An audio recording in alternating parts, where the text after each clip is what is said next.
ఈ మా అమ్మకండి ఎన్ని సంవత్సరాలు మామ 80 90 సంవత్సరాలా? ఎన్ని సంవత్సరాలా నీకు?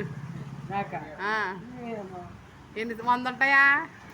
100 సంవత్సరాలు ఉంటాయా? 100 100 ఎన్ని సంవత్సరాలు చెప్పు మామా. ఫోన్లో మాట్లాడి ఎన్ని సంవత్సరాలు ఉంటాయి ఏమామా?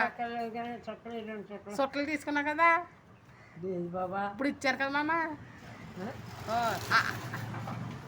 అన్నం తిన్నావా? అన్నం తిన్నావా? అన్నం తినేదా? మీ పిల్లెట్టింది కదా. సరిగ్గా మాట్లాడు. అలా నిలబడి జాకెట్లో సేలెట్టుకోకు. పోతున్నావా? ఎక్కడంటావేంటి? పొద్దున్నే సాయంత్రం స్నానం చెయ్యి, తల దువ్వుకో, కొబ్బరి నూనె రాసుకుని శుభ్రంగా నీట్కుంటే అందరూ నీ దగ్గర కూర్చుంటారు. నీ పేరేంటి మా అమ్మ? నా పేరు పుష్పావతి. చాలా అందమైన పేరు పెట్టుకున్నా. ఇంకేంటి? నువ్వు పడుసుకాలంలో ఉన్నప్పుడు ఏం చేసేదానివి? నువ్వు చేపలు అమ్మేదానివి అప్పుడు అమ్మేవాడువా? మరి ఇదంతా నువ్వే నిలబెట్టావంట ఇక్కడ అంతా కాలగొట్టంతా?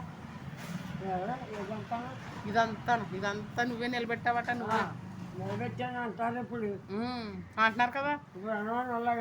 నువ్వే నీ వల్ల ఇవన్నీ ఆగిరి అంటున్నారు అందరూ. నిన్ను గొప్పగా చెప్తున్నారు అందరూ. ఎందుకు వెళ్ళిపోతావు? కూర్చో, వెళ్ళి అక్కడ కూర్చో, మట్లో తిరగ. పొద్దున్న సాయంత్రం స్నానం చెయ్యి, తల దువ్వుకో మామ. తల రోడ్డు మీద అలా కూర్చోకు, శుభ్రంగా ఉండు.